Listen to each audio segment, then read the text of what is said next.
Haha, Canucks hockey is back, baby! Getting blown out by the Flames! Can anybody name a more prevalent pattern? Now, to be honest, I'm recording this video after the first period. Yeah, I know, there's like an entire 2/3 of the game that has not happened yet at the time of me talking into this microphone, but I do have some things to attend to later today. There's a very important preseason game that I am a part of in my own hockey league that I play in, and that game is unfortunately overlapping with a good chunk of this Canucks game, but I kind of realized after watching the first period of Vancouver versus Calgary, the very first preseason game in 23-24, I was like, yeah, I don't want to watch this. Like, this is the point where I say that I'm not really all too great when it comes to analyzing hockey games and talking about things in an in-depth manner. I just kind of go with the vibe. But this was a tough one to watch because the Calgary Flames on home ice, their very first preseason game, you could tell their goal was to give their fans a show.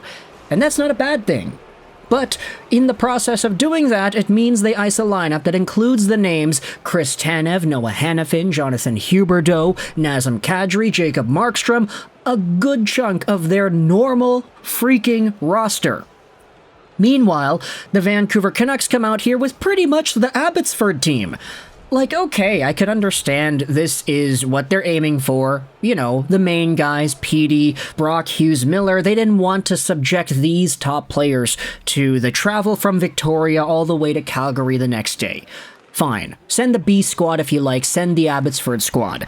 But I have the right to go out there and say that was not fun, because no disrespect, of course, to Jet Wu, Max Sasson, Ada McDonough, Klimovich, Atu, Ratu, Sheldon Dries, and a whole bunch of the other AHL guys that played in this game, but you could definitely see that this was an NHL team versus an AHL team that featured the likes of a few NHL players. I mean, Höglander and Podkolzin are on Vancouver, which is okay. You have Matt Irwin, you have Pia Sutar in there, Artur Silovs, you could debate, is able to play NHL caliber hockey, but at the end of the day, I mean, at the end of the period, excuse me, it's 4-0 for Calgary, and I'm unfortunately not going to be able to watch the second and third periods, which I think is kind of okay based off of how this game has gone. If the Canucks go out there and win, then hey, I'm going to have to come home, speed back to my computer chair here, and just completely retcon this whole video, because based off of that first period showing, not going to say the Canucks are doomed for life and they're going to suck this season because of this one period, but this was not a period to hang your hat on. The Abbotsford Canucks got completely outplayed by the regular Calgary Flames, and it's not the Canucks' fault. It's just kind of the tail of the tape here. You have these rosters, you have these sets of guys going up against each other, and the Calgary Flames end up taking a 4-0 lead with 6 minutes left to go in the first period. Shots on goal at this time in the game are 10-2. So yeah, Artur Silovs lets in 4 goals on 10 shots to open up the game. The Canucks barely even have 2 shots of their own at this point.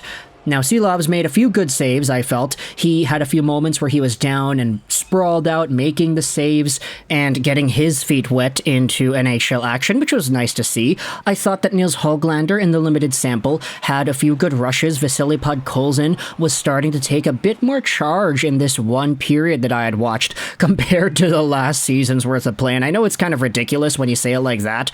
Oh yeah, like I'm judging an entire player's game based off of a third of the game. So how fair is that for me to go out there and do? But at the same time, I feel like just the way everything went does not really entice me to watching more.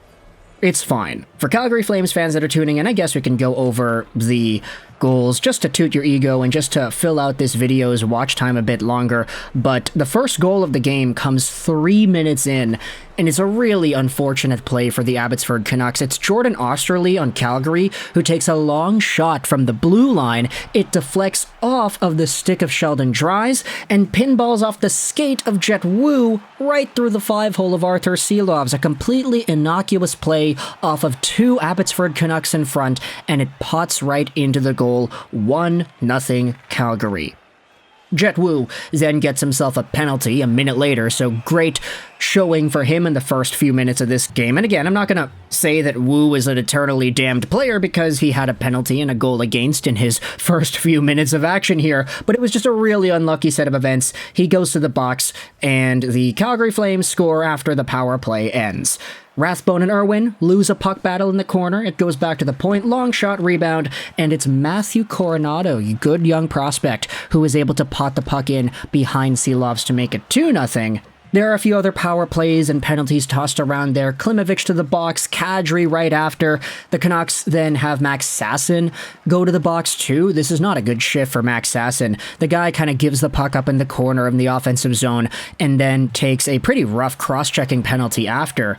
And it's Jonathan Huberdeau on the power play who is able to pot it by and make it 3-0 for the Calgary Flames. This was a beautiful goal. Like, Huberdeau, just watching how him and the other Calgary Flames handled the Abbotsford Canucks on this power play, this is where you start to realize the difference between NHL and AHL caliber players. The decision-making, the antsiness, how a lot of these Abbotsford guys committed to the fakes, and how they didn't really poise themselves properly. Jonathan Huberdeau had a few really good centering plays on this power play, but eventually it's him who receives the puck back out in front and drags it, absolutely dangles it by a sprawled out Noah Juleson before holding it, loading up, and firing it by Silovs. Huberdeau looks to be in 100-point form. And maybe I'm just saying that because he's playing off against the Abbotsford Canucks and he's able to have his way with this team, but Huberdeau looked really good. I thought that one power play shift was one of the best shifts I've seen out of Huberdeau in a Calgary Flames sweater, period. So seeing that was nice to see, of course, from the perspective of wanting to see a guy who had 100 points a few years ago and who declined afterwards rebound. There's a fight that happens. Matt Irwin fights off against Dennis Gilbert. It's a pretty gnarly fight, and then Nazem Kadri scores immediately after. It's a spinning backhander cutting out in front. You think that Nazem Kadri is going to take the puck and roll all the way to the far side, but nope. Kadri pops out in front to the goal and spins around in front, reverses it onto the backhand, and catches Silovs on a bad angle. The game, at the point that I was deciding to not watch, was 4-0 Calgary. The shots on goal were tended to at this time. There were a few saves made after, and of course, there's going to be more shots in the second and third periods, but for me, I have to go attend my own hockey game, and I'm not going to be able to watch the rest of this Abbotsford showcase, which I think is okay. I don't think this Canucks squad has it in them to come back against the Calgary Flames in a preseason home game, but if they do, we'll retcon that. We'll make another video when I get back later tonight. For now, though, this was my little commentary on the Canucks versus the Flames, the Abby Canucks versus the Flames, wherein the Canucks at the time of recording this audio are getting stomped. I gotta go, but for now, let me know your thoughts in the comment section below. This game is not important. Like, of course, it's just a preseason game. The Canucks were going to lose because of who is in the lineup and who is not. So no hard feelings, of course. I'm not even gonna say it's demoralizing to watch this game. It's just kind of, yeah, like, I don't want to watch this anymore. And I can't. I got stuff to do in my life. So thoughts in the comment section below about the Canucks versus the Flames game 1 of the preseason. I hope you enjoyed this video. 99. Hopefully, all the goals and stuff that are scored after I stop watching are a lot better than the ones that we had seen here. And bye.